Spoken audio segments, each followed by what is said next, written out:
Light on the wabash, how I long for my Indiana home.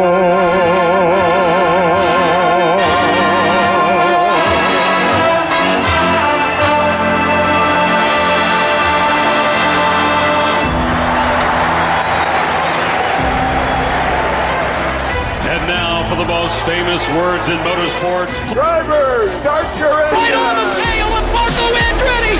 Can a teenager win in Indianapolis? Here's the finish. Sam Horton Jr. makes the pass. He'll win it. Sam Horton Jr.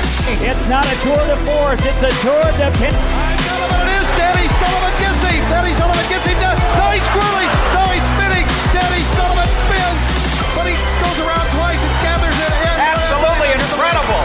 Danny Sullivan headed for victory lane in Indianapolis. Our twin checkered flag in the air. It's a battle at the start-finish line, and Joseph Newgarden will win the Indianapolis 500-mile race. Davey Hamilton, he finally gets the buggy off him, but the pass makes it stick. Joseph Newgarden goes back-to-back, wins the 108th running of the Indianapolis 500-mile race.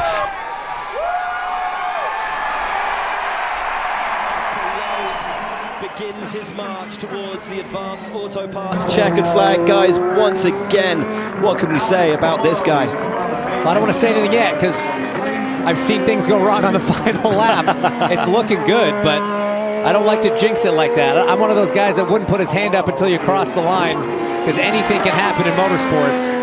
5.5 second lead, and it continues to grow as Alex Palou hit the brakes one more time in turn 7. But Joseph Newgarden is not done fighting today. Makes a move there with Nolan Siegel.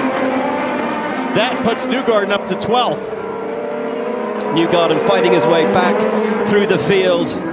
But this man, Alex Palou, once again has done everything he needed to do. He came into this weekend looking at statistics that were on par with some of the greatest this sport has ever known. We talk about the greats, the Unsers, the Andrettis, AJ Foyt. Alex Palou's record this season matches them all. He wins 4 from the first 5. Incredible. All right, everyone, that's a wrap of the Sonsio Grand Prix at the Indianapolis 500 Motor Speedway.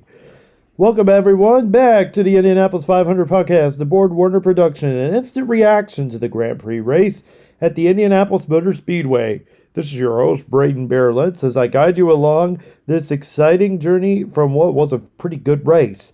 We had our first caution for the first time in 408 laps of this IndyCar season.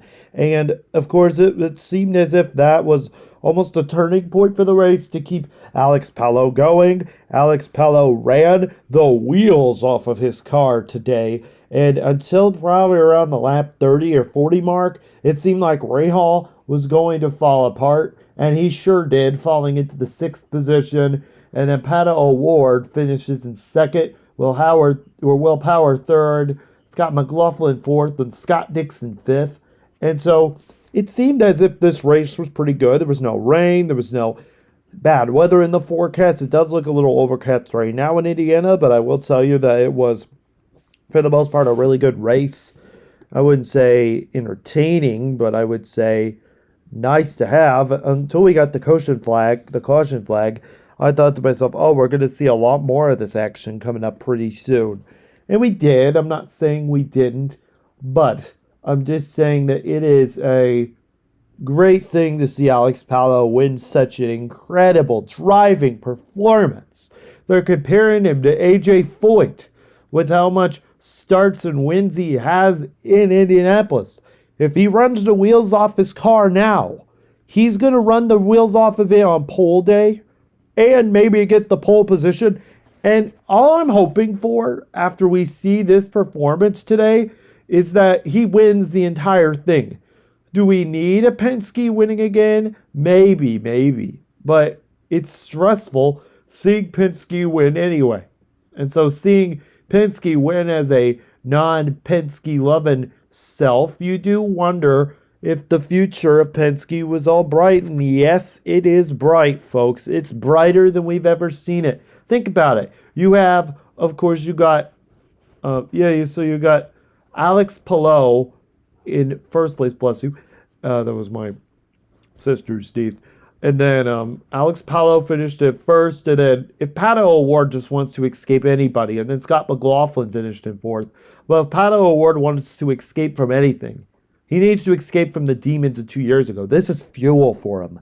This is fire for him. To beat the Penske's, to beat the racing teams at Penske, and pull off a great upset. Because if it does not happen that way for him, there is no way that I sincerely think that he might win the Indianapolis 500. Of course, this is a road course. This isn't the actual oval. But Alex Palou, just like Roy McIlroy in this year's Masters and Jalen Hurts in this year's Super Bowl, is chasing greatness. He's chasing utter mortality. He's racing for his life. Will Power, of course, finished in third. He had a good performance today. And then Connor Daly could be another favorite of mine to win the Indianapolis 500 for the great state of Indiana. But think about it. Think about it. It's really nice to see a driver like Alex Palou win today to add fuel for Pato O'Ward. If he doesn't do that, what will they do? What will that racing team do? They faced mortality time and time again at this track. They don't want to experience it again. They don't want 2023 and 24 to haunt them in their dreams. So this is going to be a really intriguing Indianapolis 500. And if this is going to be the 500 race we're going to see, sign me up right now and make it close. This was not very close until around lap 40 or so. I'd say the entire race itself was good in nature. And of course, I think the big thing people talk about, especially considering that there haven't been that many wrecks this year with these cars that look absolutely ugly, until about 16 laps to go when we had our first caution in, as I mentioned earlier, 408 days. And it seemed to be working perfectly for teams like Palou to win. But this caution reminds us that we finally have had a caution in IndyCar racing for the first time in about a year. So it's awesome. It's sweet to see that stuff. It's really nice to see that stuff. I've also heard people talk about, I was scouring through social media earlier, that the UK was having issues broadcasting this race.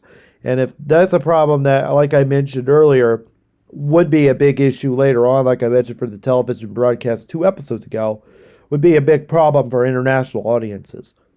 And that's something that I hope the 500 can improve on. And of course, this again is like a test run for everything that is about to happen in the great month of May. So overall, I would say it was a really good race, tight, especially 58 laps to go when Graham Rahal got passed by Alex Palou to take the lead. There were not many lead changes. There were a couple, but I would say a couple big ones, and then the rest were pretty small. And I just think to myself, if anything did happen that should not have happened, then it would be a major issue for the Indianapolis 500. The asphalt ran really well today. The track was really good today. And I just think in general it was a pretty good race. A pretty good race is an understatement from saying a very good race. And if I said a very good race, then I would think it would be a classic, which this was not a classic, but they do have to improve on 2 things. One, can they improve on making this product actually happen at the Indy 500 where there's more cautions, less green flags? Could there be drama ensuing? There's haven't been that many storylines pertaining to the drivers, and seeing Alex Palou and of course seeing Pato O'Ward try to fight tooth and nail to get their positions in before the race begins is going to be a sight to behold, because he's trying to win the IndyCar championship while having a great start to the season. And Pato O'Ward, if he could just get it done, if he could get it done, that would be good for the sport. It'd be good for racing, and it would be really good for the league, especially since IndyCar hasn't had a foreign driver win the Indianapolis 500 in a long time. And so There was a lot other stuff that was happening. And, of course, it seems as if, the cars, the drivers, they ran well today. Actually, to clarify what Alex Palou did today, with an average finish of 1.2 through 5 races, Alex Palou, like 2005 Dan Weldon, is off to the best start since A.J. Foyt in 1964. Think about that. That's about 70 years of racing experience, and this hasn't happened in years. Decades. Think about that. That's crazy what Alex Palou pulled off. And, it's crazy to me. Another great moment that happened throughout the Indy 500 was Rosenquist spinning on turn 7 and then collecting himself again, which of course seemed to be very coincidental for all the other times that he has had issues at Indianapolis. Almost won the race, I think 1 or 2 times. But it was a good race overall. Pretty good race. Like I said earlier with Alex Palou, it's crazy he's chasing history. And the driver that got wrecked with about 16 laps to go was David Malukis, who, of course, was a Chicagoan. Think about it. The Pope this week. The Pope and Chicago, the deep connection that people have to the race. Can someone from Chicago win, even though he wrecked out, which is crazy because, of course, we haven't had a caution in a long time. A long time. We haven't had a caution. And so it's very nice to see that happen.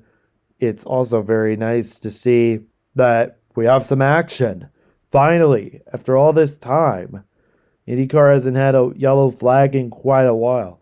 Even if you look at the spotters and some of the footage, like from Ryan Eric King on Twitter, he even posted this clip, even the stop arm himself. They didn't even want to push the caution flag out. But it could have been a major issue if they didn't. So everybody was in shock that they had to use it. And there was a lot of energy in that race today. I thought more than usual.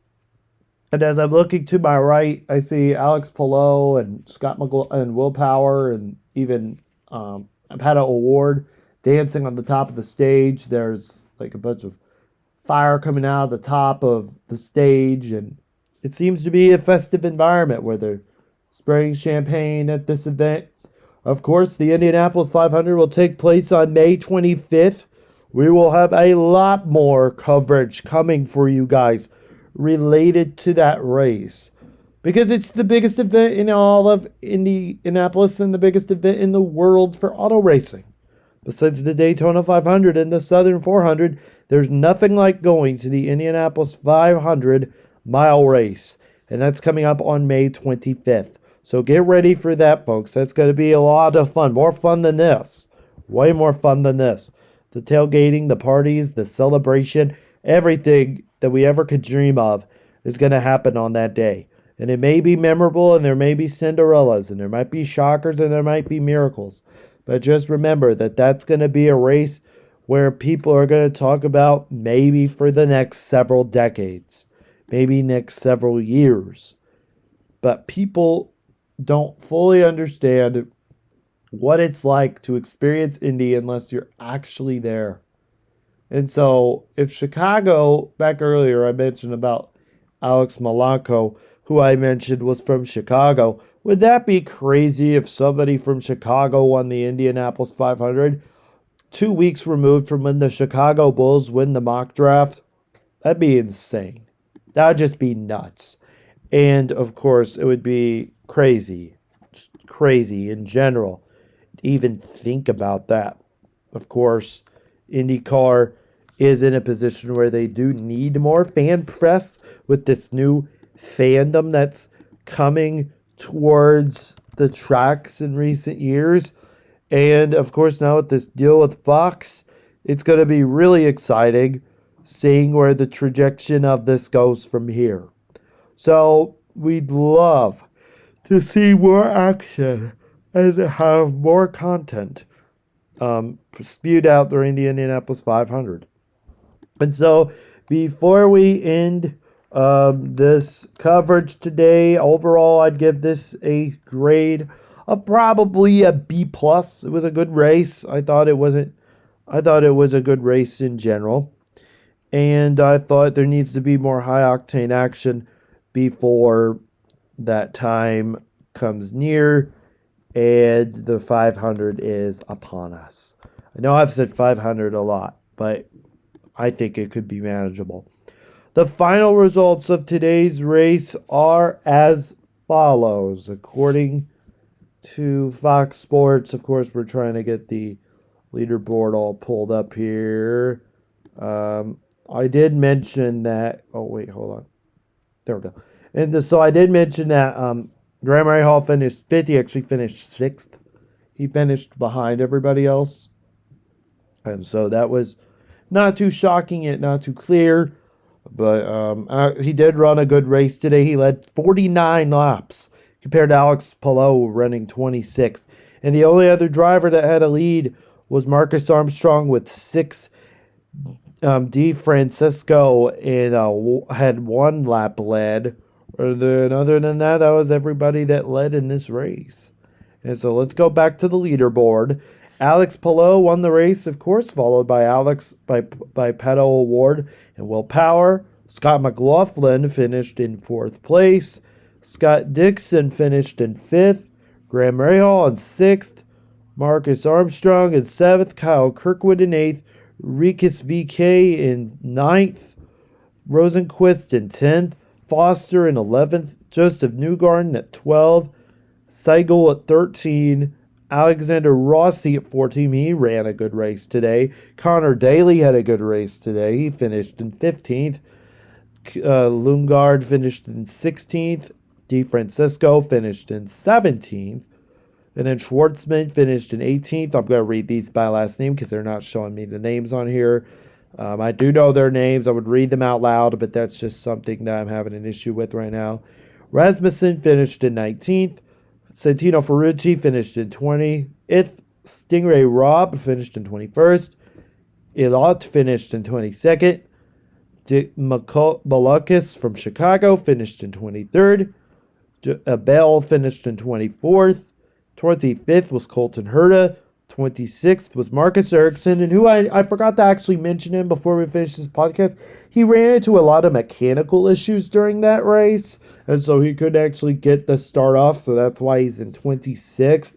And then Simpson is in 27th. But Ericsson would have ran a good car out there today. He might have finished top 10 overall, but overall I felt really bad for him. I mean, he's had a lot of bad luck since last year at the 500. Hopefully it doesn't continue this year, and hopefully he's not somebody that has to go in the carb day trying to fight for a spot at the Indianapolis 500, which unfortunately might actually be a thing for him. But yeah, those are the results of the 2025 Sonsio Grand Prix at the Indianapolis Motor Speedway in Indianapolis, Indiana. We will be coming to you with more coverage of the Indianapolis 500, including how business works at the Indianapolis 500. An interview with Luke Leahy on May 14th, covered here on the Indianapolis 500 podcast, a Borg Warner production, and it will also be featured on Braydyn's own podcast, Keeping Things in the Middle. So be prepared for that. This is sponsored by OnTheEdge.com, and we thank you so much for listening week in and week out as we prepare for the Indianapolis 500-mile race. Thank you so much, everyone. Congratulations to Alex Palou, and have a great rest of your day, everyone. Enjoy your Saturday. Go Cubs, go Sox, go Chicago, and start your engines. Congratulations to the Pope as well. And happy Mother's Day to all the moms out there.